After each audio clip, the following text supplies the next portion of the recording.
நற்கிரியை என்னில் துவங்கியவர் முடிவு பரியந்தம் நடத்திடுவார். நற்கிரியை என்னில் துவங்கியவர் முடிவு பரியந்தம் நடத்திடுவார். அழைத்த நாள் முதல் இன்று வரை வாக்கில் ஒன்றும் தவறவில்லை. உடைக்கப்பட்ட நேரத்திலும் கைப்பிடி இறுக்கம் குறையவில்லை. அழைத்தவரே அழைத்தவரே என்னோடிய அடித்தளமே. சுத்தமும் இரக்கமும் கிருபை நிறைந்த எங்கள் அன்பின் ஆண்டவரே, அருமையான காலவிடைக்காக 4 மாதங்கள் பிரயாணங்கள் எல்லாம் உடைய கரவங்களுக்கு ஆயுசு ஆகாரம் கொடுத்து உடை கொடுத்து அந்த வெப்ப அதிகரித்துக் கொண்டிருப்பதற்கான விதமான வெயில்களுக்கும் இலங்கை பாதுகாத்து மட்டும் நடத்தி வந்தீரே, அதற்காக தொடர்ந்து ஆராதனை நடத்தும் மகிமையான கரத்திலே ஆராதனை வைக்கிறோம்.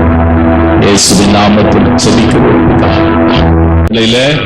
நான் மறுபடியும் உங்களுக்கு ஒரு வாழ்த்துதல் சொல்லுகிறேன். கர்த்தரை ஆராதிக்க வந்திருக்கிற உங்கள் யாவருக்கும் எங்கள் அன்பான வாழ்த்துதலை தெரிவித்துக் கொள்கிறேன். புதிதாய் வருகிறவர்கள் தொடர்ந்து வரும்படி அன்பாய் கேட்டுக் கொள்கிறேன். தலைப்பு என்னவென்றால் நற்கிரியை செய்யுங்கள். நற்கிரியை செய்யுங்கள். ஒரு வசனத்தை நாம் வாசிக்கலாம். எபேசியருக்கு எழுதின நிருபம் 2ஆம் அதிகாரம் 10 எபேசியருக்கு எழுதின நிருபம் 2ஆம் அதிகாரம் 10. ஏனெனில் நற்கிரியைகளை செய்வதற்கு நாம் கிறிஸ்து இயேசுவுக்குள் சிருஷ்டிக்கப்பட்டு தேவனுடைய செய்கையாய் இருக்கிறோம்.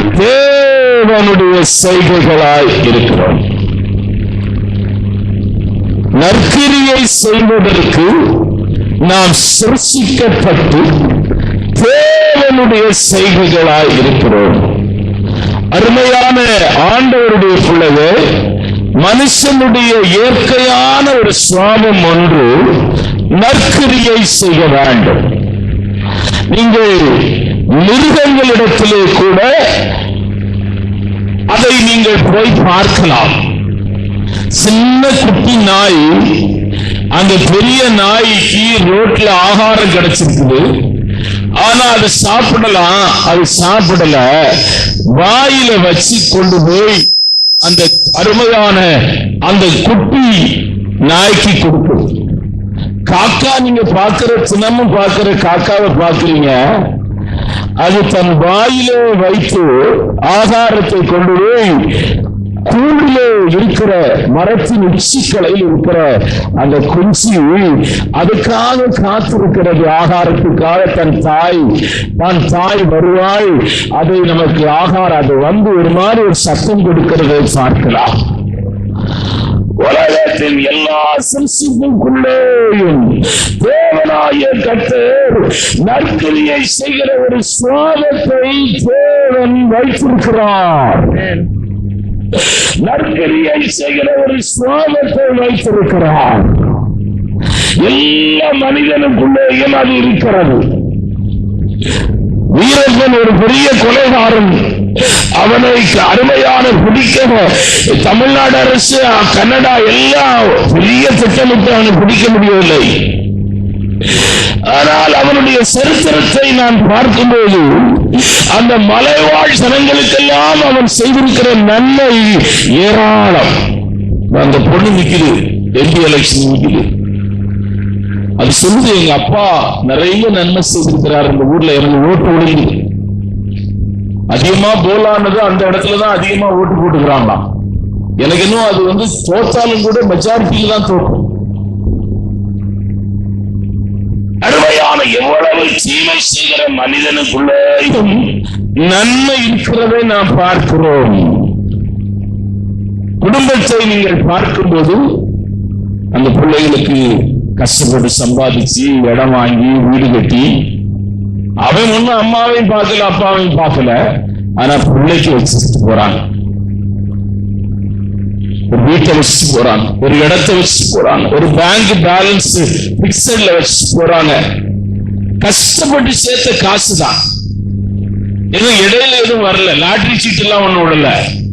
அருமையான கஷ்டப்பட்ட காசை அந்த பிள்ளைகளுக்கு சேர்த்து வச்சுட்டு போறாங்க. ஐயா, நற்கரியை செய்கிற ஒரு இருதயம் இருக்கிறது, எல்லா மனிதனுக்குள்ளேயும் இருக்கிறது. ஆனால் இந்த கால வேளையில ரட்சிக்கப்பட்ட தேவனுடைய பிள்ளைய, இயேசுவை நேசிக்கிற தேவனுடைய பிள்ளைய, அபிஷேகம் பண்ணப்பட்ட தேவனுடைய பிள்ளைய, ஆண்டவருக்காய் கிரியை செய்ய வேண்டும் என்ற பாரமும் தரிசனம் உள்ள தேவனுடைய பிள்ளைய, உன்னை நோக்கி இந்த கால வேளையில ஒரு அழைப்பு வருகிறது.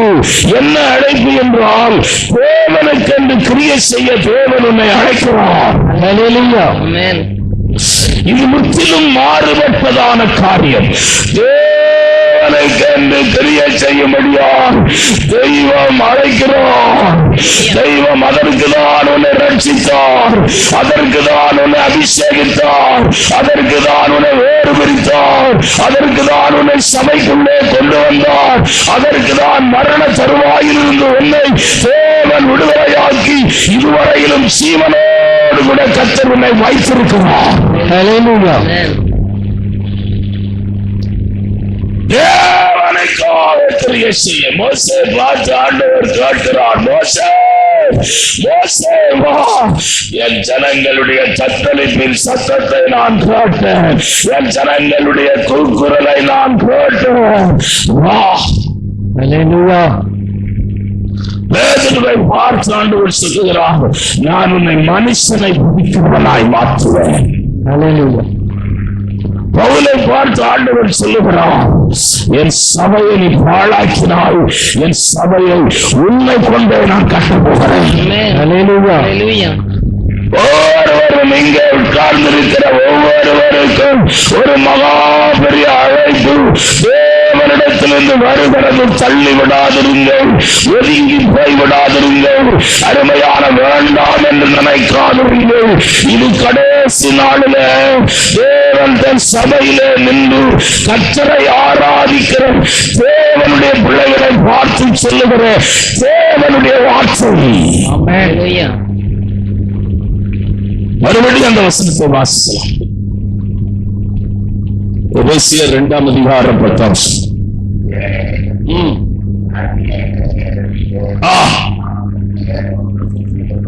நற்கரியை செய்வதற்கு கிறிஸ்து இயேசுவிற்குள் சிருஷ்டிக்கப்பட்டு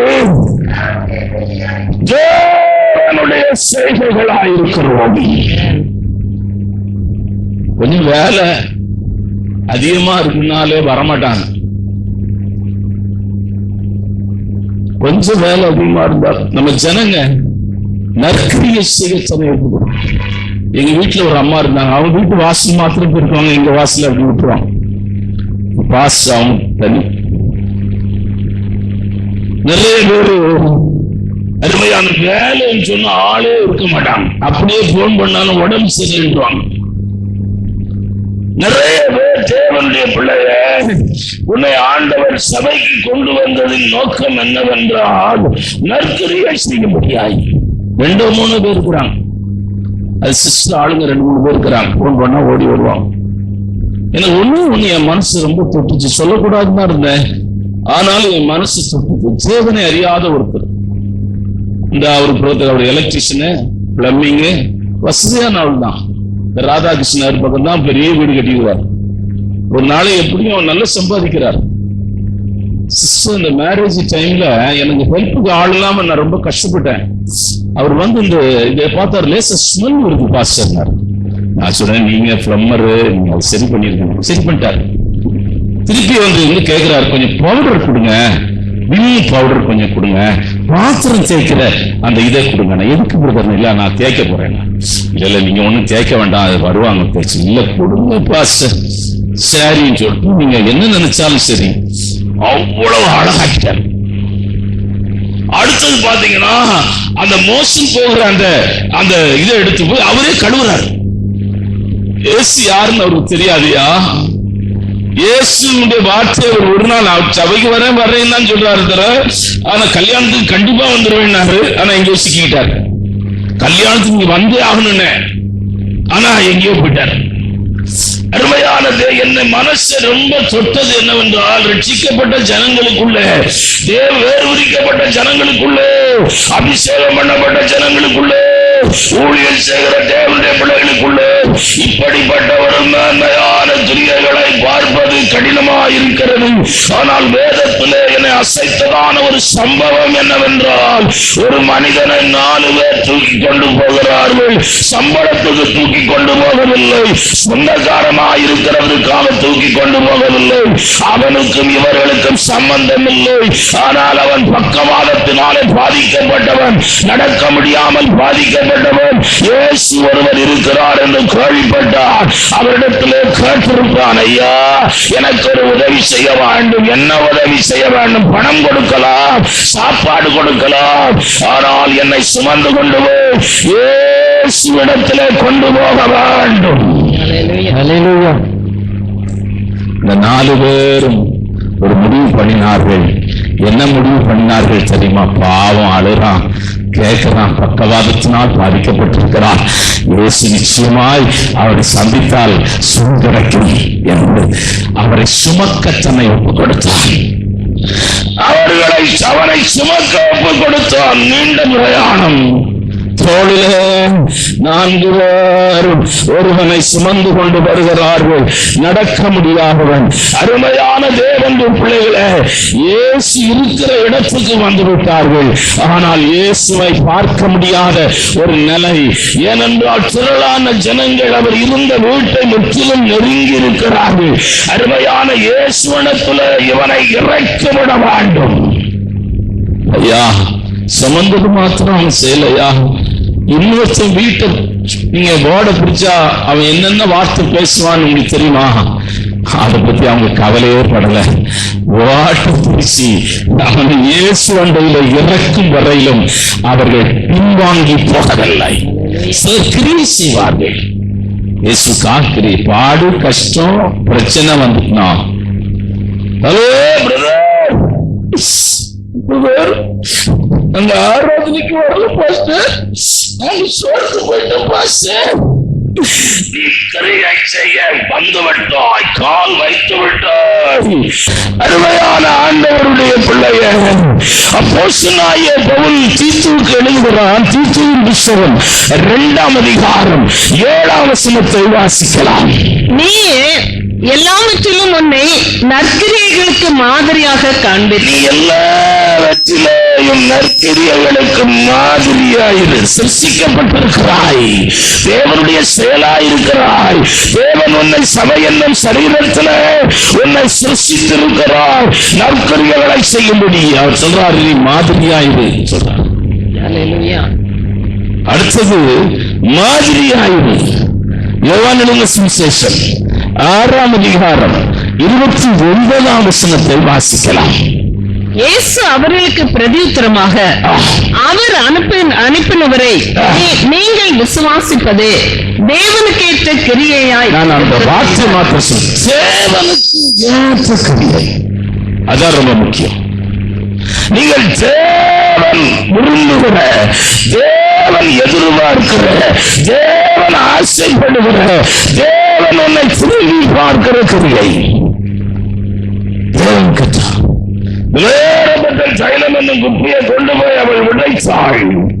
அவளை சீஷர்கள் தடுத்தார்கள். ஆனால் இயேசு சொன்னார், அவளை தடுக்காதிருங்கள், என்னை அடக்கம் பண்ணுவதற்கு எத்தனமாய் அவள் தைல குப்பியை உடைத்திருக்கிறாள். அவர் சொல்றார், இந்த சுவிசேஷம் உலகமெல்லாம் எங்கெல்லாம் பிரசங்கிக்கப்படணும் அங்கெல்லாம் இவளை பற்றி சொல்லப்படும் சொல்றார். ஐயா, உன்னை ஆண்டவர் அழைத்ததின் நோக்கம் அதுதான். கர்த்தர் உன்னை உயிரோடு கூட வைத்ததின் நோக்கம் அதுதான். கர்த்தர் அருமையான உன்னை இந்த நாள் வரையில் உன் குடும்பத்தையும் பிள்ளைகளுக்கு நன்மை செய்ததின் நோக்கம் அதுதான். நல்லா புரிஞ்சுங்க, நற்கிரியைகளுக்கு பலம் இல்லாமல் போகாது. தேவனுக்காக நீங்கள் கிரியை செய்தால், எசையா தீர்க்கதரிசன புஸ்தகம் 59ஆம் அதிகாரம் 18ஆம் வசனம், புலம்பலின் புஸ்தகம் 3ஆம் அதிகாரம் 64ஆம் வசனம், ஓசியாவின் புஸ்தகம் 4ஆம் அதிகாரம் 9ஆம் வசனம், ஒரு வசனத்தை வாசிக்கலாம். கிரியைகளுக்கு தக்க பலனை அளிப்பார். கிரியைகளுக்கு தக்க பலம். நீங்கள் தேவனுக்கென்று ஒரு கிரியை செய்தால் அதற்கு பலன் இல்லாமல் போகாது. அவர் அநீதி உள்ள தேவன் அல்ல, அவர் நீதி உள்ள தேவனாய் இருக்கிறார். பலன் கொடுக்காம போக மாட்டாரியா? நான் இன்றைக்கு ஒரே ஒரு நபரை வேதத்திலிருந்து உங்கள் கண்களுக்கு முன்னே கொண்டு வர விரும்புகிறேன். அவள் செய்த நற்கிரியைகளையும் அவள் அனுபவித்த பலனையும் உங்கள் கண்களுக்கு முன்னே கொண்டு வர விரும்புகிறேன். உங்களை நற்கிரியை செய்ய இந்த செய்தி உற்சாகப்படுத்தும் என்று நான் நினைக்கிறேன். நற்கிரியை செய்யாதபடி சோர்ந்து போயிருக்கிற உன்னை எழுப்பும் என்று நம்புகிறேன். நற்கிரியை செய்ய அருமையான தேவனுடைய பிள்ளைகளே, உனக்கு இந்த செய்தியானது ஒரு உந்துதலை உண்டு பண்ணும் என்று நான் விசுவாசிக்கிறேன்.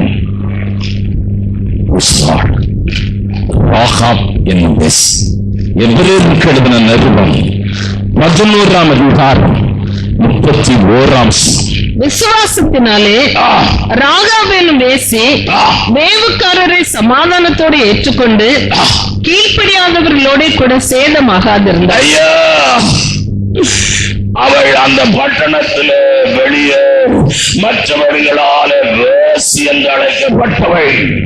அந்த பட்டணத்திற்கு வெளியேதான் அவள் இருக்க வேண்டும், பட்டணத்திற்குள்ளே வரக்கூடாது. சமுதாயம் அவளை அருமையான பட்டணத்திற்கு வெளியே வைத்திருக்கிறார்கள். அவள் குடும்பத்தை யாரும் நேசிப்பதோ, அவள் குடும்பத்திலே பெண் எடுக்கவோ மாப்பிள்ளை எடுக்கவோ விரும்ப மாட்டார்கள். அப்படிப்பட்ட ஒதுக்கப்பட்டவள், புறக்கணிக்கப்பட்டவள், தள்ளப்பட்டவள். ஆனால் அவள் உள்ளத்தின் ஆழம் எப்படி இருந்ததென்றால், தேவனுக்கென்ற கிரியை செய்கிற ஒரு எண்ணம், உணர்வு, சிந்தை வருகிறது. எப்படி இந்த சிந்தை வந்ததென்றால், இஸ்ரவேல் ஜனங்களுடைய பிரயாணத்தை அவள் அறிந்திருந்தாள். இஸ்ரவேலின் பிரயாணத்தை அவள் கேள்விப்பட்டாள். இஸ்ரவேலின் தேவன் இஸ்ரவேல் ஜனங்களுக்கு செய்ததை அருமையான அவள் அறிந்திருந்ததனால அவருக்காக எதையாயிலும் நான் செய்ய வேண்டும் என்ற எண்ணம், உணர்வு அவள் ஆழத்திலே இருந்தது. சந்தர்ப்பம் கிடைத்தது செய்திருந்தாள். ஆமென்.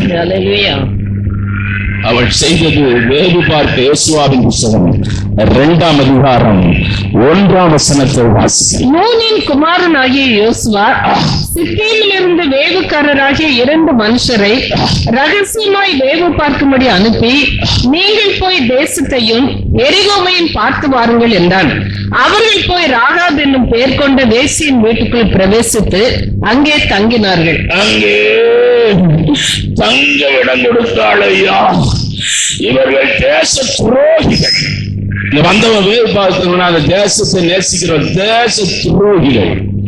தேசத்தை அருமையான வேவு பார்க்க வந்தவர்கள். நம்முடைய நாட்டில் தேசத்தை துரோகி வேவு பார்த்த அருமையான சில ராணுவ வீரர்களுக்கு கொப்பரையில, ராணுவ வீரர்கள் கொப்பரையில அவர்களை கொதிக்க வைக்கிற எண்ணெயில போட்டு விட்டார்கள். தேச துரோகிகள் தேசத்தை வேவு பார்க்க வந்திருக்கிறார்கள். அவர்களுக்கு தங்க இடம் கொடுத்திருக்கிறார்கள். ராக்கா சந்தா ராக்கா துரா ராக்கா பௌலி தங்க இடம் கொடுத்திருக்கிறார். அருமையான கர்த்தருடைய பிள்ளைய, இது சாதாரணமாக யாரும் செய்ய முடியாத ஒரு காரியம். ஏனென்றால் ராகாபின் தலை துண்டிக்கப்படலாம், ராகாபின் குடும்பத்தின் தலைகள் துண்டிக்கப்படலாம், அவள் வீடு எருக்களமாக்கப்படலாம், அவள் வீடு தீ வைக்கப்படலாம், அந்த குடும்பம் முற்றிலும் அழிக்கப்படலாம். ஏனென்றால் தேச துரோகத்தில் இவள் ஈடுபட்டிருக்கிறாள். அருமையான எல்லா ராகாபுக்கு தெரியும், நான் செத்தாலும் பரவாயில்லை, என் குடும்பம் செத்தாலும் பரவாயில்லை. அருமையான இஸ்ரவேல் தேசத்திலிருந்து யோசுவா அனுப்பின வேவுகாரர்களுக்கு நான் தங்க இடம் கொடுப்பேன். நாங்கள் ஊழியத்தில் என்னாலே மறக்க முடியாத நிறைய சம்பவங்கள் உண்டு. என் இருதயத்திலே காயங்கள் ஏராளம் உண்டு. அதுல நல்ல விசுவாசி. அப்ப எங்க வீடு சின்ன வீடு, 2 ரூம் தான் இருந்து. ஜெர்மன் தேசத்திலிருந்து ஒரு அம்மா வந்திருந்தாங்க. லாட்ஜியெல்லாம் எடுத்து அவங்கள தங்க வைக்கிற எனக்கும் பண வசதி இல்லை, அவங்கள்ட்டையும் காசு கிடையாது. அவங்க நான் விசுவாசத்துல ஊழி சேரப்பா ஏதோ ஃபிளைட் டிக்கெட் மாத்திரம் போட்டு இந்தியாவுக்கு வந்தேன். அவங்களை போல ஒரு வெள்ளைக்காரரை நான் பார்த்ததில்லை. ஏன்னா கைப்பிரதி நிறைய வாங்கி வச்சு பஸ்ல ஏறும்போது உடனே அந்த பஸ்ல எல்லாம் கொடுத்துருங்க. வெள்ளைக்காரன் கொடுத்தா எப்படி இருக்கும்பாரு, எல்லாரும் கொடுத்துட்டு அவங்க சீட்ல உட்கார்ந்து விடுவாங்க. வெள்ளைக்காரங்க ஏதோ கொடுக்குறாங்கன்னு அவங்க வாங்குவாங்க.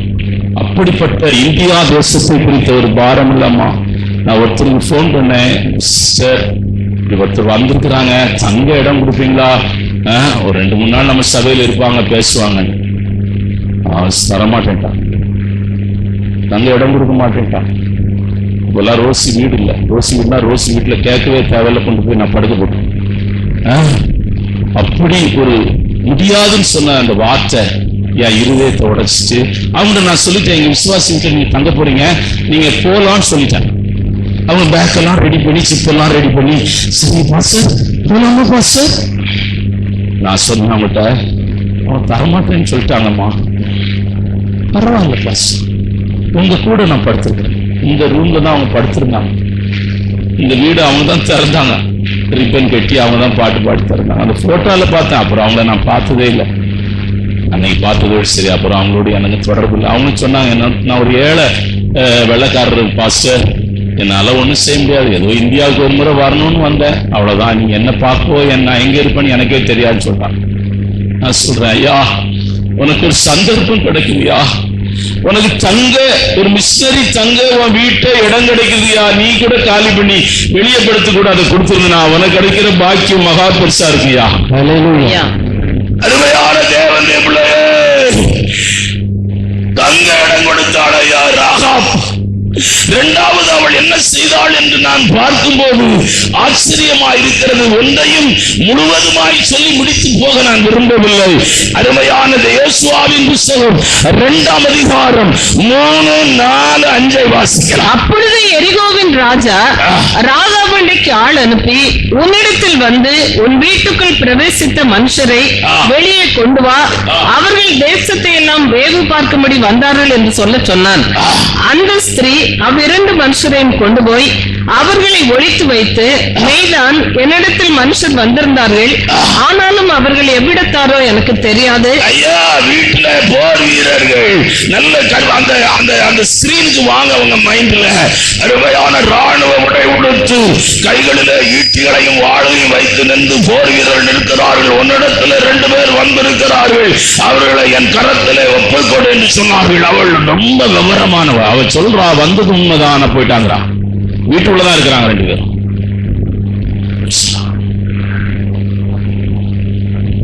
வீட்டுக்குள்ளதான் இருக்கிறாங்க.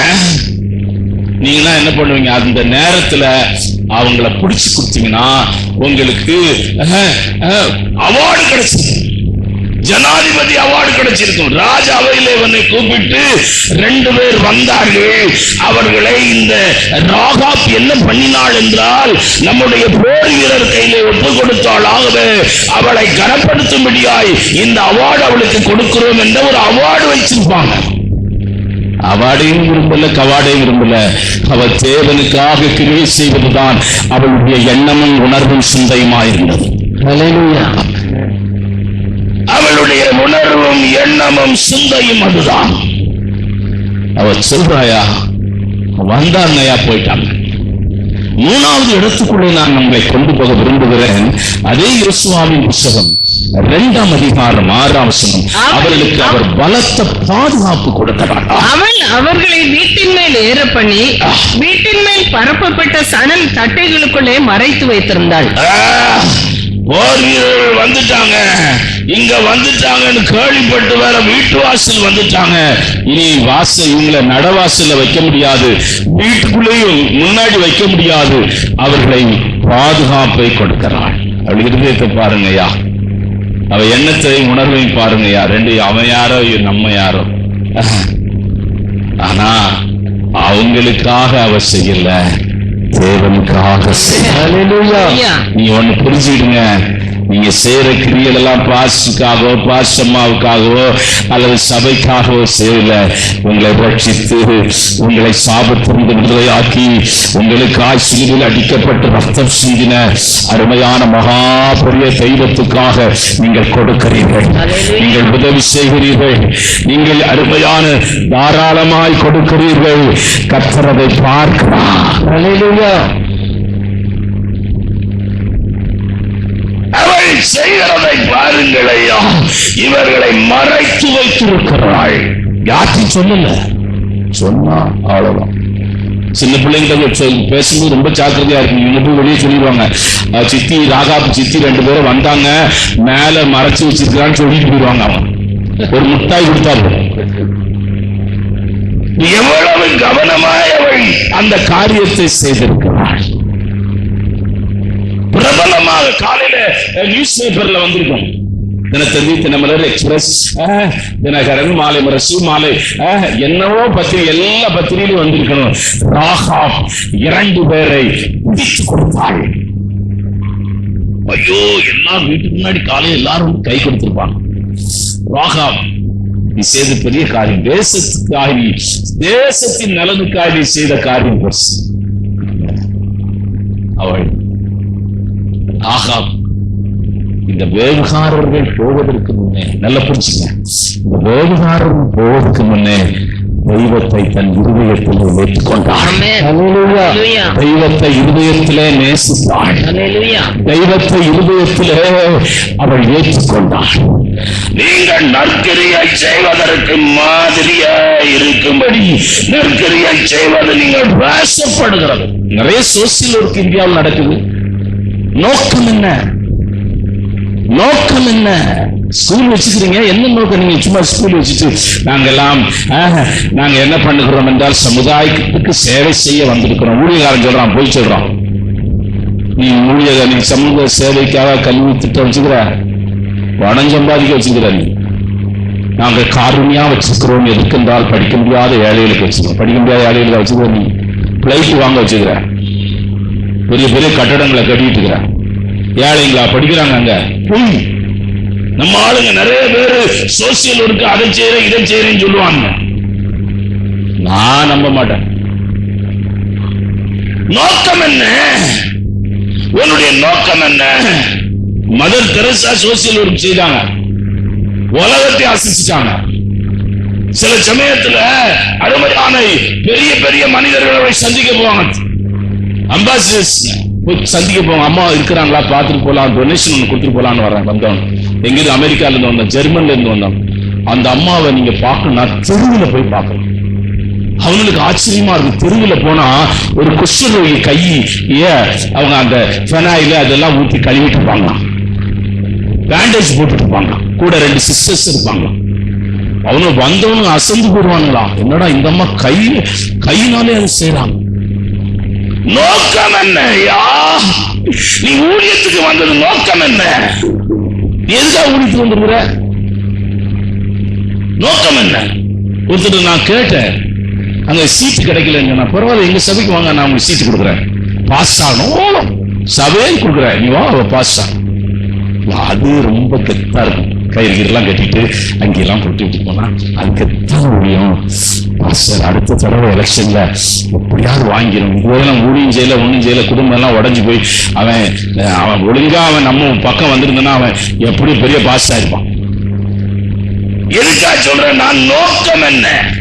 நீ கர்த்தருக்காய் கிரியை செய்ய வேண்டும் என்ற நோக்கமா? மற்றவர்கள் உன்னை குறித்து மதிப்பாய் பேச வேண்டும் என்ற எண்ணமா? அவங்க என்ன நினைப்பார்கள்? அவர்களை புரியப்படுத்த வேண்டும். அப்படியே அவங்க பார்க்கறது மாதிரி நிக்கணும். கல்யாண வீட்டுல அங்க ஓடுறது இங்க ஓடுறது அவங்க பார்க்கணும். ஏன்னா பார்த்தாதான் நமக்கு அவங்க கூட ரிலேஷன்ஷிப் ஸ்ட்ராங் ஆகும். நான் சொல்றேன், பார்க்காம செய்தா தேவனுக்கும் உங்களுக்கும் உள்ள ரிலேஷன்ஷிப் பலமா இருக்கும்.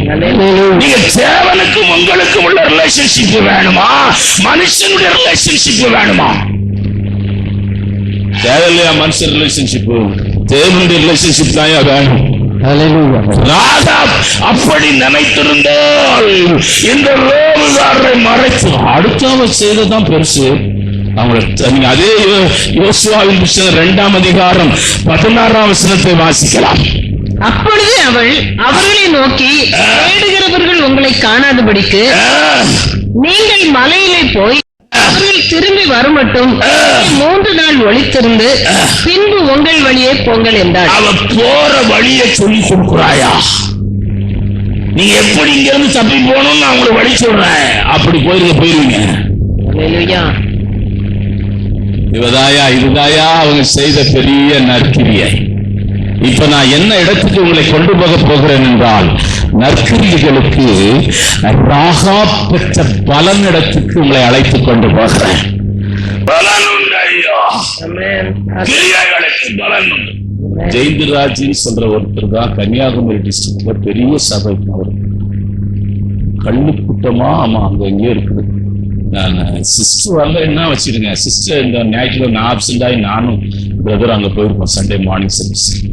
நான் எப்பவும் பஸ்ஸை விட்டு இறங்கும் போது அவருடைய ஆட்டோ வரும், என்னை கொண்டு போய் அந்த கிறிஸ்து நகர்னு ஒரு இடம் இருக்குது, அங்க கொண்டு இறக்கி விட்டு போவார். காசு வாங்கினதே இல்லை, ஒரு நாள் வாங்குறது. என்ன பாஸ்டர் நீங்க ஒரு ஊழியக்காரர், உங்ககிட்ட நான் காசு வாங்கணும், எனக்கு நான் அதை பாக்கியமா நினைக்கிறேன். அப்புறம் ஒரு ஊழியத்துக்கு ஒப்பு கொடுத்து ஊழியத்துல வந்தாரு.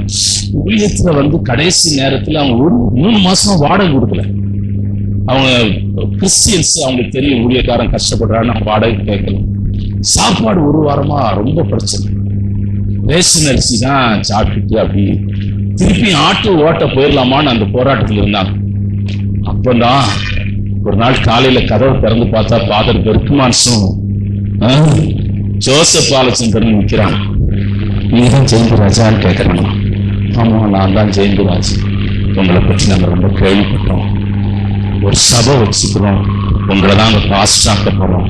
சபையினுடைய மெம்பர்ஸ் எவ்வளவு தெரியுங்களா? 1000 பேர். அவங்க கொடுக்கும்போது இப்ப பெரிய சபையா இருக்குதான், நிறைய பிரான்சஸ்லாம் இருக்கு. போன் படிச்சேன், அவர் எடுக்கல.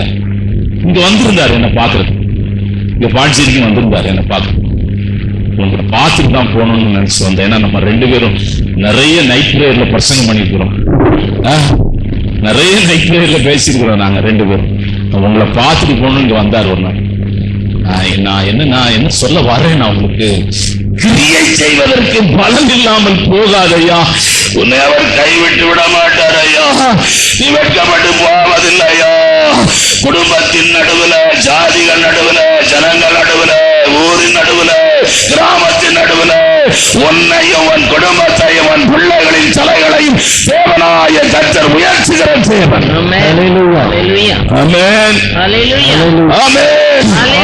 முதலாவது ராகாப் பெற்ற பலன் என்ன தெரியுமா? யோசுவாவின் புத்தகம் 6ஆம் அதிகாரம் 17ஆம் வசனத்தை வாசிக்கலாம். ஆனாலும் இந்த பட்டணமும் இதிலுள்ள யாவும் கர்த்தருக்கு சாபத்தீடா இருக்கும். நாம் அனுப்பின ஆட்களை ராகாப் என்னும் வேசி மறைத்து வைத்தபடியால் அவளும் அவளோட கூட வீட்டுக்குள் இருக்கிற அனைவரும் மாத்திரம் அவளோடு இருக்க கடவர்கள். அவள் அழிவின் பள்ளத்தாக்கிலே இருந்தது, அவளும் அவள் குடும்பமும் பாதுகாக்கப்பட்டார்கள். தேசத்துல அழிவு கொரோனா. நான் ஜெபம் பண்ண ஆண்டவரே, எல்லா கொரோனா சபையில ஒருத்தர் கூட சாகக்கூடாதப்பா, கொரோனால சாகக்கூடாது. இல்ல பெரிய பெரிய பாஸ்டர்லாம் போன் வருது எனக்கு. அந்த விசுவாசத்தை விட்டு நான் இறங்கிட்டேன். ஓகே, அருள் மதுரையில ஒரு பெரிய பாஸ்டர் ஜெயம் சந்தோஷம், அவரு கொரோனால செத்து போயிட்டாரு. எல்லாம் போன் வருது, செத்து போயிட்டாங்க. எங்க போன் அடி செத்து போயிட்டாங்கன்னு தான் வருது. இங்க நம்ம ஆளுங்க நிறைய பேர் கொரோனா. அந்த அம்மா இங்கேயே வந்து படுத்துட்டு, அந்த அம்மா அந்த கண்ணாடி போட்டுருக்கு, அம்மா காய்ச்சலா இருக்கு, நான் சபையில வந்து படுத்துறேன், வீட்டுக்கு வரக்கூடாதுங்கிறாங்க.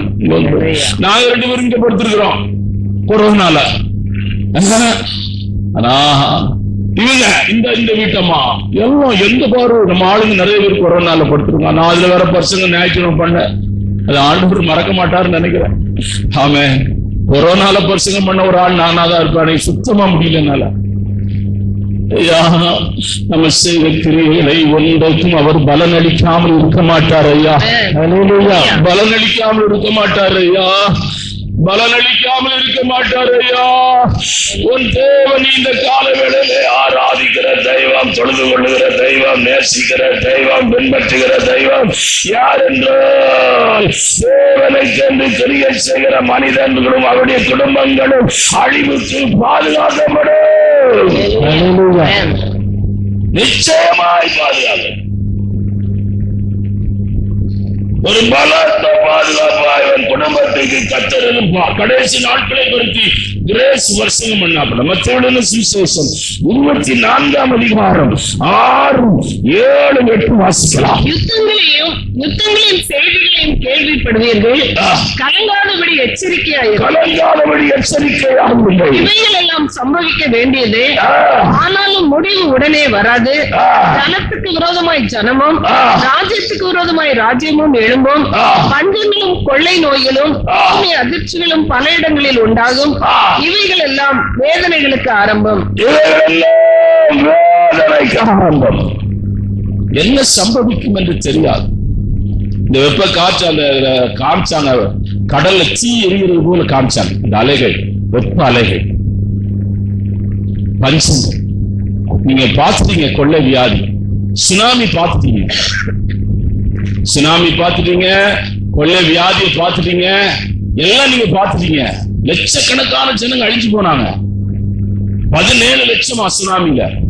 ஒரு கணக்கு வச்சுக்கிறான், எத்தனை லட்சம் செத்தது யாருக்கு தெரியும். கணக்கு அவன் சும்மா சர்வே பண்ணிக்கிறான். எப்படி பதிச்சாங்க தெரியுமா? பாடிய மண் தோன்ற அந்த மிஷின் இல்ல, அதுல அப்படியே பாடி அப்படியே மொத்தமா எடுத்து ஒரு குழியை தோண்டி கடற்கரை ஓரமா பதிச்சாங்க. இந்த வேளாங்கண்ணில சொன்னாங்க.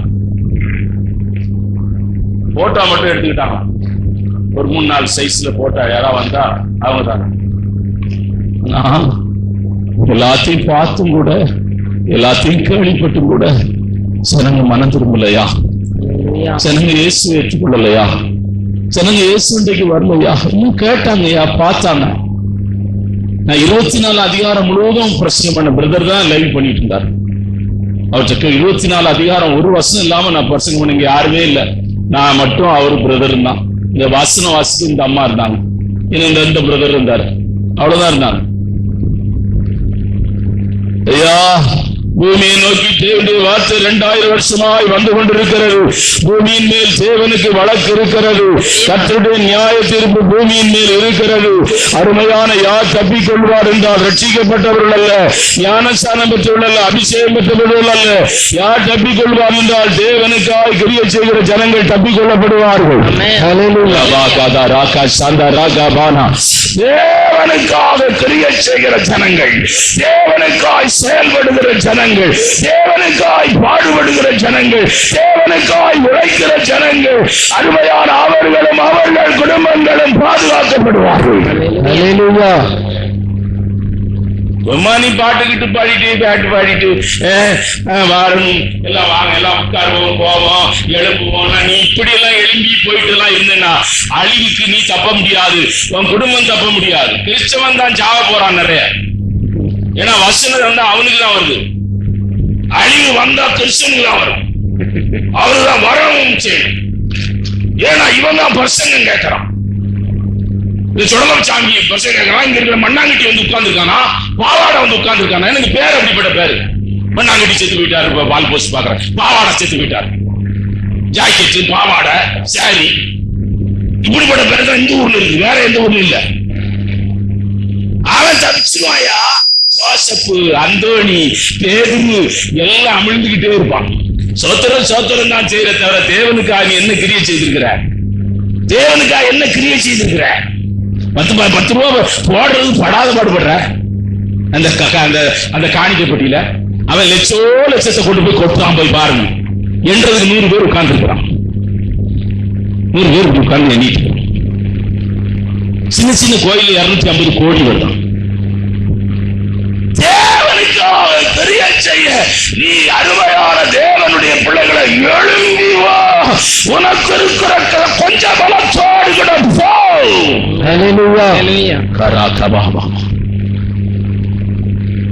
ஆண்டவர் பிரியாணி பார்த்து அப்படிதான் சொன்னார், உனக்கு இருக்கிற கொஞ்சம் பலத்தோடு போ. ராகா அவள் குடும்பமும் பாதுகாக்கப்பட்டார். அவளுக்கு கிடைச்ச முதல் ஆசீர்வாதம். இரண்டாவது ஆசீர்வாதம் என்னவென்றால், அதே அருமையான தேவனுடைய பிள்ளைகளை, இரண்டாவது அவளுக்கு கிடைத்த பாக்கியம், சீக்கிரமாய் போகிற அவள் இஸ்ரவேலின் ஜனமாக மாற்றப்பட்டாள். ஹல்லேலூயா. போய் எல்லாத்தையும் அடிச்சு கிடிச்சு இவளை மட்டும் அவ குடும்பம், நீ யாருமா? வேசியாமா? உன் குடும்பமாமா இது? யோசுவா பார்த்து காமிச்சதார்கள், இவர்கள் தான் எங்களை தங்க வைத்தார்கள், இவர்கள் தான் எங்களுக்கு பாதுகாப்பு கொடுத்தார்கள், இவர்கள் தான் எங்களுக்கு ஆகாரம் கொடுத்தார்கள், இவர்கள் தான் எங்களை தப்பி கொண்டு வழியை கொண்டாடியா. அந்த கட்டோட கட்டணம் என்ன தெரியுமா? ஒருத்தம் கூட வைக்க கூடாதுன்னு கட்டுறான். ஆனால் இவங்க அருமையான வெட்டவோ இவங்க அழிக்கவோ முடியாது. ஏனென்றால் அவர்கள் செய்த கிரியைகள் அவர்களுக்கு பலத்த பாதுகாப்பா இருந்தது. அவர்கள் செய்த கிரியைகள் பலத்த பாதுகாப்பாக இருந்தது. கர்த்தருக்காக ஒருவன் கிரியை செய்தால், அருமையான தேவனுடைய பிள்ளைகளை, அவன் இஸ்ரவேல் பக்தி உள்ளவனை கர்த்தர் தமக்காக தெரிந்து கொள்கிறார். நீங்க கர்த்தருக்காக கிரியை செய்யும்போது, இஸ்ரவேல் ஜனங்களை பற்றி நீங்க வேதத்துல நிறைய இருக்கு. ஒரு சில குறிப்புகளை உங்களுக்கு சொல்லிக்கொண்டே வருகிறேன். என்னாகும் புத்தகம் அவங்க எப்படிப்பட்டவங்க சொல்றேன். 23ஆம் அதிகாரம் 23ஆம் வசனம், என்னாகும் 24ஆம் அதிகாரம் 1ஆம் வசனம், என்னாகும் 23ஆம் அதிகாரம் 9ஆம் வசனம். யாக்கோபுக்கு விரோதமான மந்திரவாதம் இல்லை, யாக்கோபுக்கு விரோதமான மந்திரவாதம் இல்லை, இஸ்ரவேலுக்கு விரோதமான குறி சொல்லுதல், இஸ்ரவேலுக்கு விரோதமான குறி சொல்லுதல் இல்லை. தேவன் என்ன ஜனத்துக்கு இருக்கிற முதல் பாக்கியம் என்னவென்றால், எந்த மந்திரவாதியும் உங்களை ஒன்றும் செய்ய முடியாது. எந்த மந்திரமும் பலிக்காது. எந்த மந்திர தந்திரங்களும் இந்த குடும்பத்தையோ இந்த பிள்ளைகளையோ ஒன்றும் செய்யாது.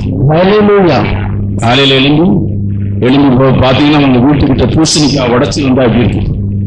2 எலுமிச்சம்பழத்துல மஞ்சள் தடவி உங்க வாசல்ல 2யும் வச்சிருந்தா எப்படி இருக்கும்? ஐயோ தாண்டிடாத. ஒரு பாஸ் சொல்றாரு, என்ன அந்த ஊருக்கு விட்டு வெளியே வரட்டுறதுக்கு எலுமிச்சம்பழமா இருக்கணும். நாங்க டெய்லி வர்றவங்களுக்கு அதெல்லாம் ஜூஸ் போட்டு கொடுப்போம், நாங்களும் அதான் ஜூஸ் போட்டு கொடுப்போம். சில சமயம் பூசணிக்காவை கூட்டு வச்சிருவோம். இஸ்ரவேலுக்கு விரோதமான மந்திரம் இல்லை. அப்படிப்பட்ட ஜனங்களோடு கூட இந்த ராகாபின் குடும்பமும் இணைய போகிறார்கள். சில சமயங்களில கர்த்தர் நம்மள சில நல்ல குடும்பத்தோடு இணைச்சுவார். கேபி யோகன்னா தான் உலகத்திலே பெரிய மினிஸ்டர். எந்த இங்க ஜீசஸ் ரெடிம்ஸ் அதெல்லாம் ஒண்ணு கிடையாது. உலகத்துல பெரிய ஊழியம் கேபி யோகன்னா தான். அவங்க பைபிள் காலேஜே எத்தனையோ ஏக்கர்ல வச்சுக்கிறாங்க.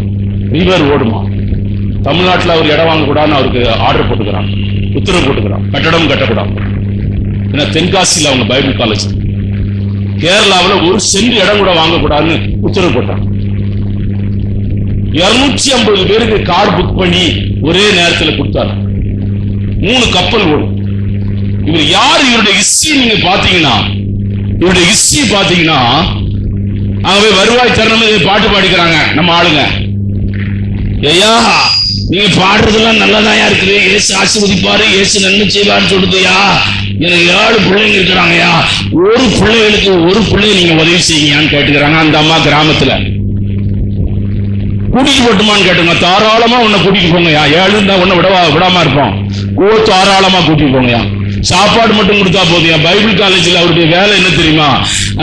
வர்ற பாசு துணி துவைக்கணும், டீ வாங்கி கொடுக்கணும், கை கால் அமுக்கணும், அங்க பாத்ரூம் கிளீன் பண்ணணும், அந்த பைபிள் காலேஜ் பெருக்கணும். இதுதான் அவருடைய கேபி யோகனாவுடைய வாழ்க்கையின் துவக்கம். இன்னைக்கு சிஎம் போன் பண்ணார்னா அவரு தேடி அவங்க போவாங்க. அவர் இன்னைக்கு ரஷ்யாவினுடைய ரேடியோவை லீஸ் எடுத்து பேசுறாரு. அவர் பேசுற காஸ்பல் பயங்கரமா பேசுவார். அவர் 15 நிமிஷம் தான் பேசுவார். காஸ்பல் அவ்வளவு நல்லா பேசுவார். ஜெர்மனியில் இருக்கிற ஒரு அம்மா இவங்க கல்யாணம் பண்ணிட்டாங்க. அவங்க பெரிய கோடீஸ்வரங்க. எங்க போய் இணைக்கிறாரு பாருங்க ஆண்டு. உன் வறுமையெல்லாம் நீங்க ஐயா, உன் பிள்ளைகள் துக்கமெல்லாம் நீங்க ஐயா, உன் வேதனை எல்லாம் நீங்க ஐயா. அந்த பொண்ணு கொடுக்குற அவன் சொன்ன அந்த வார்த்தை என்ன தெரியுமா? அவன் சொன்னான், நான் கேபி யோகனாக்கு பொண்ணு கொடுக்க இஷ்டப்படேன். அங்க வந்து மிஸ்டர் சொன்னாரா, எனக்கு ஒரு பையன் இருந்தா கொடுப்பியா? நான் கேபி யோகனாவை நான் தத்தெடுத்திருக்கிறேன், நீ கொடுப்பியான்னு. எனக்கு எல்லாம் எத்தனையோ கோடி பணம் எனக்கு இருக்குது. ஆனா அவன் செய்ய வேண்டிய ஒரே ஒரு வேலை, இயேசுவை இந்தியாவுக்கு அறிவிப்பானா, உண்மையா செய்வானா? செய்வான். அவர் வாக்கு கொடுத்த நல்ல பொண்ணை கொடுத்துக்கிறேன். கர்த்தர் சில சமயங்களில் நம்ம எங்கேயோ கொண்டு போய் இணைச்சு விட்டுருவார். ஆமென். இஸ்ரவேலின் குடும்பத்தோடு கூட அருமையான தேவன் உன்னை இணைக்கிறார் என்றால் நீ பரிசுத்த சந்ததியாய் மாறுகிறாய். நம்ம ஒன்னும் சிறுபான்மை ஜனம் கிடையாது. அவன் வச்சுதான் கவர்மெண்ட்ல சிறுபான்மை ஜனமா. நம்ம ஒண்ணு சிறுபான்மை எல்லாம் கிடையாது. நம்ம இருக்கிறதுல பெரும்பான்மை நம்ம தான். ஏன்னா நம்ம ஜாதி பரிசுத்தமான ஜாதி. நம்முடைய தேவன் மகா பரிசுத்தர். நான் பரலோகத்தை நோக்கி பிரயாணம் பண்ணுகிறேன். நம்ம எப்படியா சிறுபான்மையா மாற முடியும்? நம்ம ஒண்ணு சிறுபான்மையான ஜனம் கிடையாதுயா. சிறுபான்மை கிடையாது. சொல்லி இருக்கிறார் இந்திரா காந்தி அம்மாட்ட. அந்த காலத்துல சொன்னாங்களாம், கிறிஸ்தவங்க எல்லாம் கொஞ்சம் கொஞ்சம் இருக்கிறாங்க எங்க இந்தியா தேசத்துல, அவங்களுக்கு நான் உதவி செய்யணும்னு நினைக்கிறேன். ஏன்னு கேட்டுக்கிறாங்களா, ஏழைகளா இருக்கிறாங்க, கஷ்டப்படுறாங்க கொஞ்சம் பேர். அந்த போப்பு சொன்னாராம், நாங்க உதவி செய்துக்கிறோம், நீங்க வேணா இந்தியாவை எங்கிட்ட கொடுத்துருங்க, நாங்களே இந்தியாவை பார்த்து. அப்ப இருந்த போப்பு சொன்னாராம். அவர் சொன்னாராம், கிறிஸ்தவன் சிறுபான்மை கிடையாதுயா, அவன் பெரும்பான்மை. அவன் பரிசுத்தமான தெய்வத்தை ஆராதிக்கிறான். அவர்கள் பெரும்பான்மையான ஜனங்கள். இந்த நாளின் காலவெளியில அருமையான இஸ்ரவேலின் ஜனங்க, அவங்களை போய் டக்குன்னு வாசிங்க. அது மட்டும் என்ன 24:1 வாசிங்க, நேரமாயிட்டே இருக்குது. இஸ்ரவேலை ஐயா நம்ம ஆசீர்வாதமா இருக்கணும்னு நமக்கு கஷ்டப்பட்ட நாள் உண்டு. என்னை போல கஷ்டப்பட்டவங்க யாருமே இருக்க மாட்டாங்க. அவ்வளவு கஷ்டம்லாம் பட்டுக்கிறோம். ஆனா நம்மளை ஆசீர்வதிக்க வேண்டும் என்று. மூணாவது 2:23 வாசிக்கலாம். 21:2 தேவன் அவர்களை எகிப்திலிருந்து புறப்பட பண்ணினார். காண்டாமிருகத்துக்கு ஒத்த பலன் அவர்களுக்கு உண்டு. என்னை பலப்படுத்துகிற கிறிஸ்துவினாலே. நம்ம ஆளுங்க நிறைய பேர் போய் இப்போ மெடிக்கல் செக்அப் போனா எல்லாம் A1 A2 அட்மிஷன் ஆயிருப்பாங்க. ஏன்னா ஸ்பெஷல் அட்மிஷன் ஆயிரும். ஒரு மாசம் என்ன வெளியே விட மாட்டாங்க. ஏதோ கர்த்தருடைய பலன், கர்த்தருடைய கிருபை, கர்த்தருடைய வல்லமை. நிச்சயமா நடிக்கிற வருஷம் மட்டும் வெளியே மாதிரி பட்டேன்னு கேட்கிறாங்க. நடிக்கலையா? கர்த்தர் பலன் கொடுக்கிறாங்க. என்னை பலப்படுத்துகிற கிறிஸ்துவினால எல்லாவற்றையும் செய்ய எனக்கு பலன். அடுத்து வாசிக்கலாம். என்னாகும் 23:9 வாசிக்கலாம். ஜனத்தினுடைய மேன்மை பேசி, உச்சியிலிருந்து நான் அவனை கண்டு குந்துகளிலிருந்து அவனை பார்க்கிறேன். அந்த ஜனங்கள் ஜாதிகளோட பரிசுத்தமான ஜாதி. பாவத்தை வெறுத்து பரிசுத்தமாய் ஜீவிக்க வேண்டும் என்ற எண்ணமும் உணர்வும் சிந்தை உடைய ஜனம். உலக ஜனங்களை போல நாம் வாழும்படி அழைக்கப்படவில்லை. உலக ஜனங்களை போல உடுக்கும்படி, உலக ஜனங்களை போல அலங்கரிக்கும்படி, உலக ஜனங்களை போல வாழும்படி கர்த்தர் நம்மை அழைக்கவில்லை. நம்முடைய ஜனம் எப்படிப்பட்டது? அவன் வேலையாம் நின்று பார்க்கிறான். இவர்கள் ஜாதிகளோடு கூட கலவாமல் தனித்து வாசம் பண்ணுகிறதை பார்க்கிற அருமையான இஸ்ரவேல் ஜனங்கள் பரிசுத்தமான ஜனம். அருமையான பாவத்தை தண்ணீர் போல குடித்த ராகாப்புக்கு கிடைத்த ஒரு பெரிய பாக்கியம் என்னவென்றால், அவள் பரிசுத்த ஜனத்தோடு கூட இணைக்கப்பட்டாள். அடுத்து வாசிக்கலாம். உபாகமம் 4:7, சங்கீதம் 119, 151.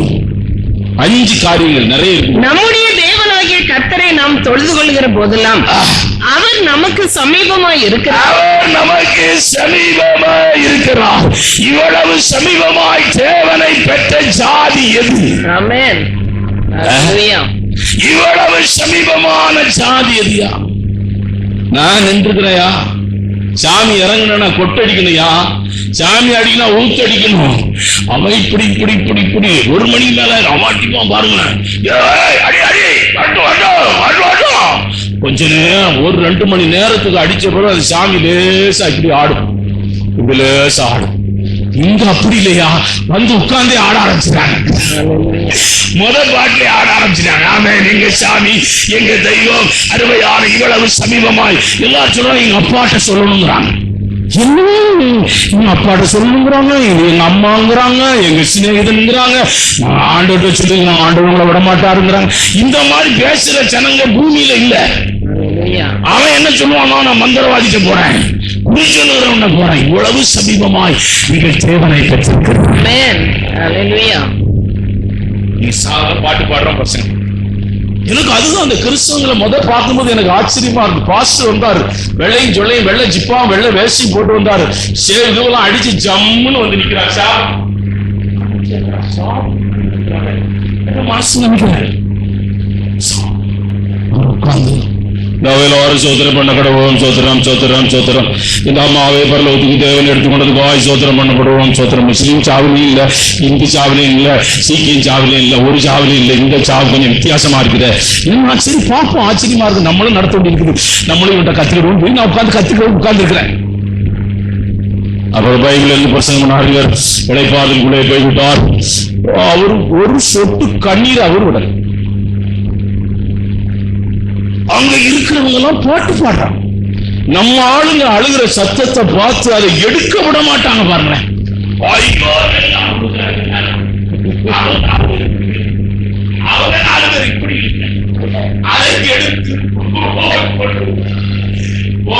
என்ன அப்பா சாகும்போது எனக்கு தெரியும், கடுகு வரைச்சிட்டே போயிருக்கிற 1.5 கிலோமீட்டர்.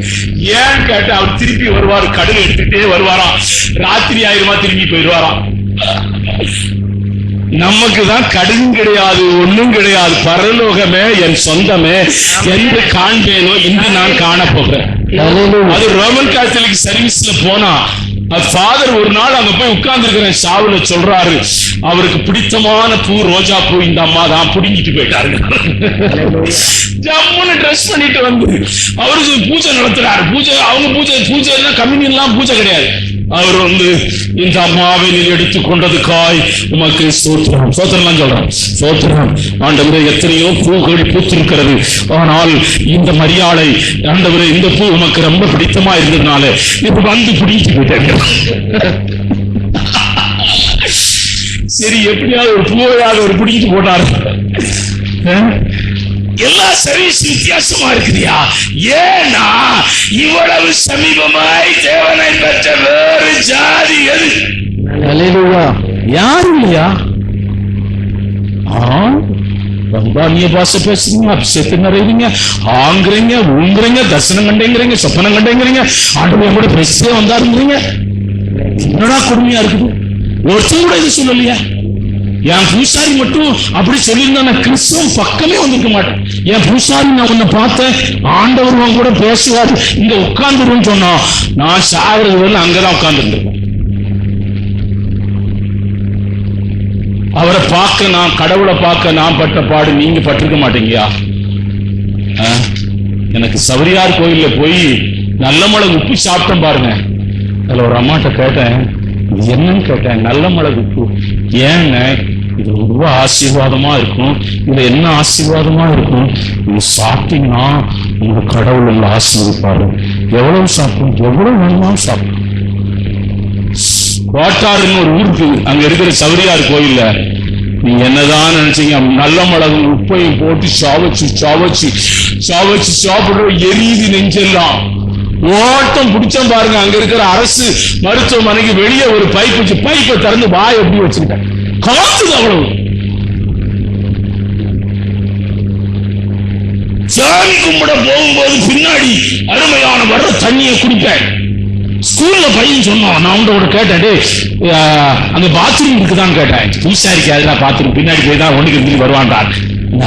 நான் குடிச்சுக்கிறேன், நீ அவருடைய யூரின் தான் குடிச்சுக்கிற. அப்ப நான் நினைச்சேன், சரி யூரியனை குடிச்சா கூட பரவாயில்ல, கடவுளை பார்க்கணும். ஏன்னா எல்லாம் இந்து கோயிலையும் பாத்ரூமா கட்டி வச்சுக்கிறாங்க.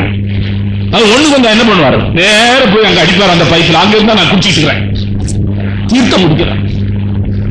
நான் உண்மையா சொல்றேன், நான் போய் சொல்லல. எங்க கோயில சட்டம் போடக்கூடாது.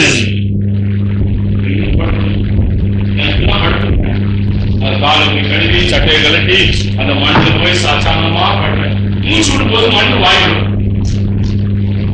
வாய்க்குள்ள போனாலும் பரவாயில்ல, கடவுளை பார்க்கணும். சரி, இவன் இங்க ஒண்ணு கடவுளை பார்க்கிற மாதிரி தெரியல. முஸ்லீம் கோயிலுக்காக போவோம்னு சொல்லி ஒரு நாள் முஸ்லீம் கோயிலுக்கு போனேன். உண்மையா அங்க எல்லாம் தொழுதுட்டு இருந்தாங்க. நான் நேர போனேன். அவ்வளவு கஷ்டம், எனக்கு மனசு கஷ்டம். யாக முஸ்லீம் கோயில போய் அவங்களோடு கூட சேர்ந்து முட்டிய போட்டேன். அல்லா அல்லான்னு சொல்லியிருந்தாங்க. நானும் நீங்க சொல்லுங்க அல்லா அல்லான்னு சொன்னா அல்லா சொல்லிட்டு இருந்தேன். நமக்கு கடவுளை பார்க்கணுமே. ஒருத்தர் என்ன பண்ணான், என் கையை பிடிச்சு வந்து அவன் என்ன நினைச்சானோ தெரியல. அவன் கையை பிடிக்கலாம். நான் நிறைய தடவை அல்லா கோயிலுக்கு போயிருப்பேன். அவன் பிடிச்சி நீ காலை கழுவிட்டு தான் உள்ள வரணும்னா. அப்படியா? நான் அங்க போய் காலை கழுவிட்டே இருந்தேன். அவன் உள்ள போறதை பார்த்து நான் வெளியே போயிட்டேன். இந்த கோயில் நமக்கு சரி வராது. ஏன்னா எல்லாருக்கும் முன்னாடி என் கையை பிடிச்சிட்டு போயிட்டான். காலை கழுவிட்டு தான் உள்ள வரணும். ஐயா இயேசுவன் நான் தேடலையா, வேண்டான்னு விட்டையா, அவர் என்ன விடலையா. சத்தியத்தை பிரசங்கம் பண்றையா. இயேசு வேண்டான்னு எத்தனையோ தடவை சொல்லிக்கிறேன். ஊழியம் வேண்டான்னு சொல்லியிருக்கிறேன். நான் அவற்றை கேட்டதெல்லாம் என்ன தெரியுமா, ஃபாரின்ல போய் நல்ல வேலை செய்து நல்ல சம்பாதிக்கணும். இயேசு விடலையா. இது பெரிய பாக்கியா. என்ன என்ன பெரிய பாக்கியம். ஜாதிகளும் ராஜாக்களோடு கூட அருமையான ராகாப்புக்கு தொடர்பு கிடைத்தது. அருமையான இஸ்ரவேல் ஜனமாக ராகாப்பும் அவள் குடும்பமும் மாற்றப்பட்டார்கள். சபையில கல்யாணம் பண்ற எவ்வளவு ஆசீர்வாதம் தெரியுமாயா. யாரும் துக்கப்படுறதுக்காக பிரசங்கம் பண்ணலையா. ஆண்டவருடைய பிள்ளைகளோடு கூட நாம் இணைக்கப்படுறது எவ்வளவு பெரிய பாக்கியா. இஸ்ரவேல் ஜனத்தோடு கூட நாம் இணைக்கப்பட்டோம். நான் நினைப்பேன் இஸ்ரவேல் ஜனங்களோடு கூட நாம் இணைக்கப்பட்டிருக்கிறோம்.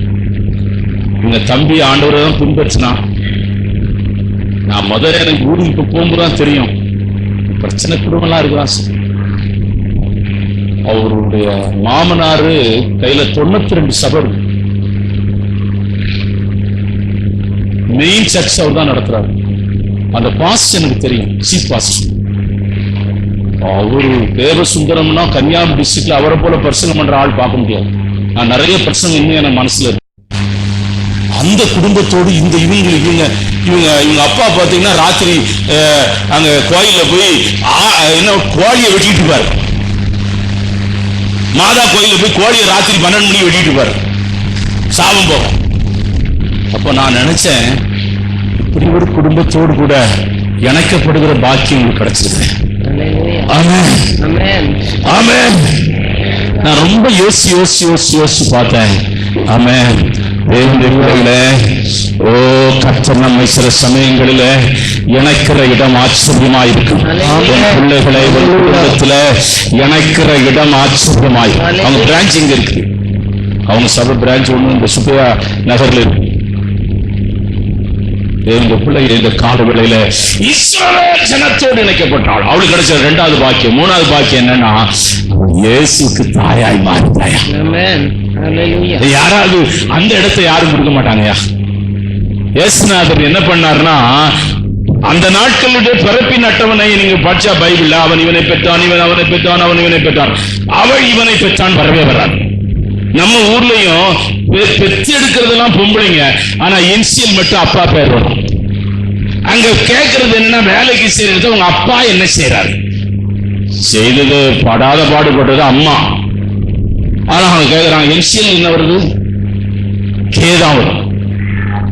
அது வெளிநாட்டுல என்னன்னா தாத்தா பேர் தான் வந்துகிட்டே இருக்கணுமா. அவங்க பிறக்கிற பிள்ளைங்களுக்கு எல்லாம் என் பேரு தான் சேர்ந்து இருக்கும். கார்ல போட்டுக்கிறாங்க பேர்லாம். எனக்கு ஆச்சரியமா இருந்துச்சு. சரி பரவாயில்ல, நம்ம பேர் இந்த நாட்டுல போட்டு வண்டி ஓடுதானே மனசுல நினைச்சுக்கிட்டேன். அருமையான கர்த்தருடைய பிள்ளையே, இந்த கால வேளையில இயேசுக்கு தாய். வாசிக்கலாம். மத்தேயுவின் சுவிசேஷம் 1ஆம் அதிகாரம் 5ஆம் வசனம். சல்மோன் போவாசை ராகாப்பினிடத்தில் பெற்றான். 18 அந்த கிஸ்டில சல்மோன் ராகாப்பை எங்க பெற்றான்?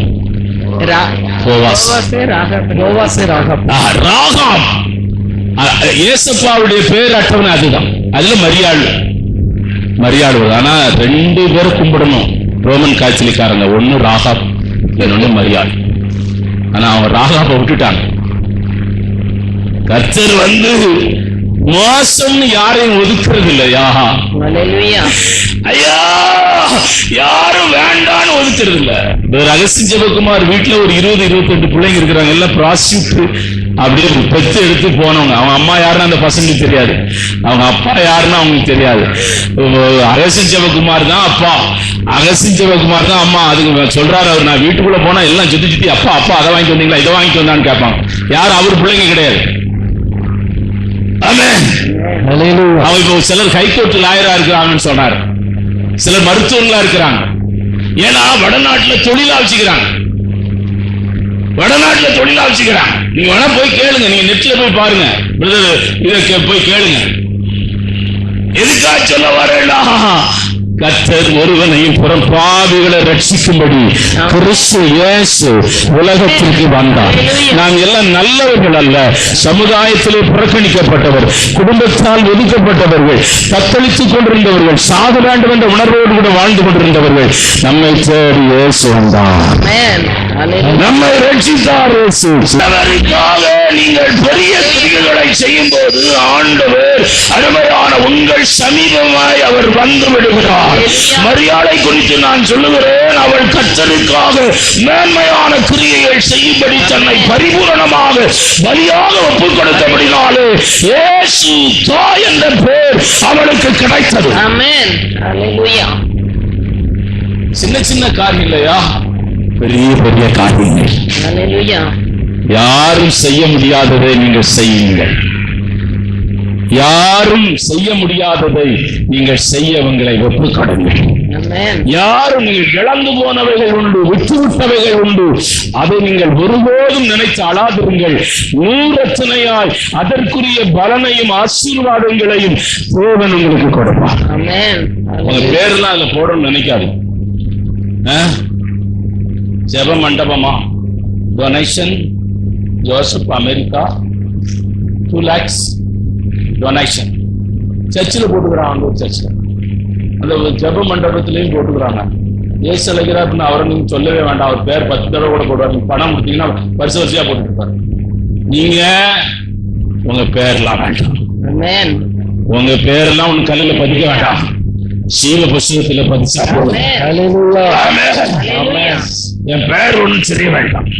ஸ்பான்சர் ஒன்றும், ஸ்பான்சர் இந்த ப்ரோக்ராம் ஸ்பான்சர், இந்த டிவி ப்ரோக்ராமுக்கே நீ ஸ்பான்சர் பண்ணா அதோடு பலன் அழிஞ்சே போச்சு. ஸ்பான்சர் அவங்க தேங்க்ஸ், நல்லா இருந்துச்சு ப்ரோக்ராம். எங்க ஊர் தான் ரொம்ப மோசமான ஊர், திருநெல்வேலியும் எங்க ஊர் பக்கம் ரொம்ப மோசம். 10 டீப் லைட் பார்த்தா அனந்த நாடாரும் போட்டுருக்கோம். டீப் லைட் எல்லாம் வாசிக்கலாம், போன் நம்பர் செல் நம்பரும் போட்டுக்கிறாங்க. இப்போ மணி அடிச்சிருக்காங்க, மணியில போட்டுருக்காங்க. அங்க இந்த புல்பிட்ல கூட கீழே அங்க பாரு அந்த நாடார் அந்த நாடார் இந்த நாடார் போட்டுருப்பாங்க. அங்க ஒருத்தர் கோபுரம் கட்டிக்கிறான், கீழே நாடார் போட்டுக்கிறான். நாடார் கீடாரு போட்ட தொலைஞ்சு போயிடுவார். இயேசு உனக்கு செய்த அற்புதத்துக்கு நீ என்னையா செய்ய முடியும்? அவர் பரலோகத்தை திறந்து உனக்காக வந்திருக்கிறார், உனக்காக ரத்தம் சிந்திருக்கிறார், உனக்காக சிலுவையில் அடிக்கப்பட்டிருக்கிறார், உனக்காக ஜீவனை விட்டிருக்கிறோம். உன்னை இதுவரையிலும் உன்னையும் உன் குடும்பத்தை நடத்தி வந்திருக்கிறார். நீ செய்தது ஒன்றுமில்லை, ஆண்டவருக்காக நீ செய்தது ஒன்றுமில்லை. எண்ணிப்பார், என்ன செய்த? ஒன்னும் செய்யல.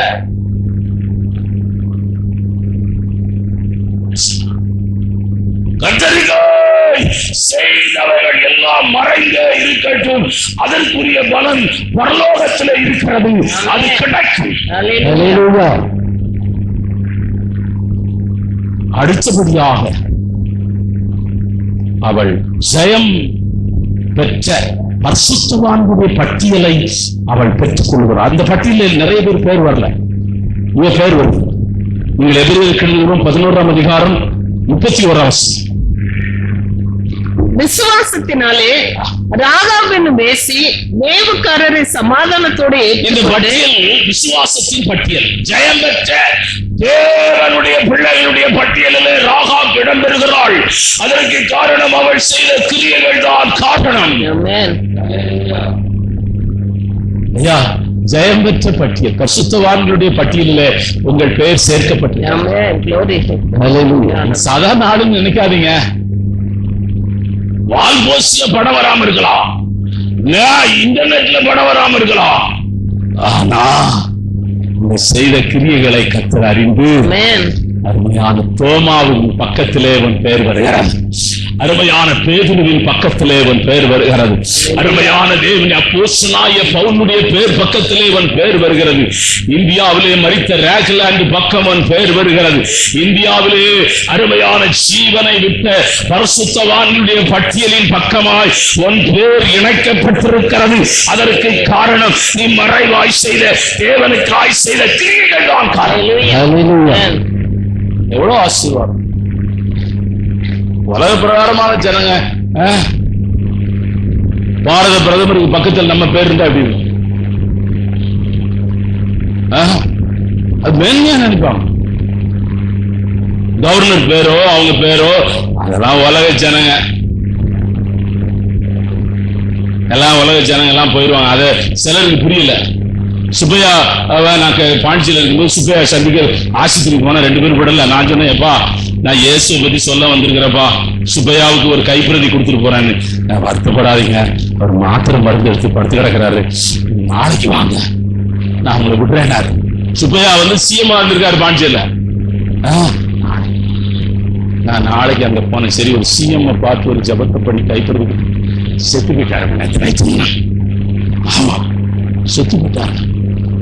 ஐயா எல்லாம் மறைஞ்சு போயிருவாங்க ஐயா. ஆனால் இயேசுவுக்காக ஜீவனை விட்டவர்கள், இயேசுவுக்காக உழைத்தவர், இயேசுவுக்காக கொடுத்தவர்கள், இயேசுவுக்காக பாடுபட்டவர்கள் பரிசுத்தவானுடைய பட்டியலை ராகாப் இடம் பிடிக்கிறார்கள். நினைச்சு கூட பார்த்துருக்கீங்க. ராஜா அவன் ராஜா எகிப்து ராஜாவுக்கு பேர்ல இருக்கிற அவனதான் வெட்டி கிட்டி எல்லாம் கொண்டு போட்டானுங்களே, குடும்பமே அழிச்சு போச்சு. ஒன்ன வெட்டவும் முடியாது, கொல்லவும் முடியாது. ஏன்னா வா ராஜா ஜீவன் உள்ளவர். அடுத்த இடத்தை பேசினான் 12. அடுத்த இடம் மகிமையான தேசத்தை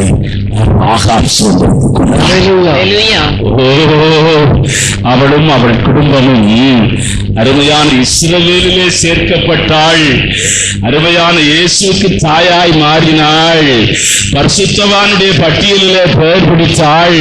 அருமையான கர்த்தருடைய பிள்ளைகளை அவள் எல்லாம் இருக்கட்டும், எல்லாவற்றிலும் மேன்மையான ஒரு இடம் கர்த்தருடைய ராஜ்யம்.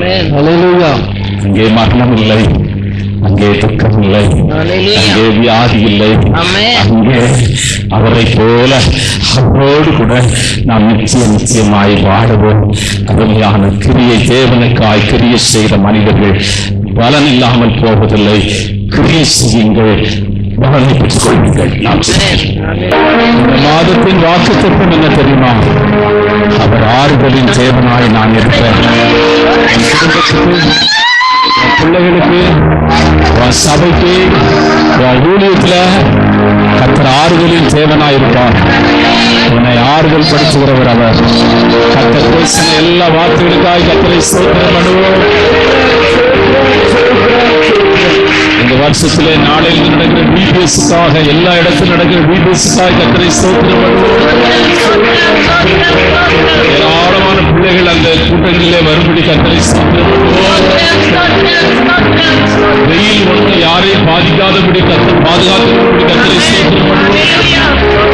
அந்த எல்லா சின்ன பிள்ளைகளோடு கூட கர்த்தருடைய கரம் அவர்களுக்கு மேக சுபமாக இருக்கும்படி கர்த்தரை ஸ்தோத்திரம்.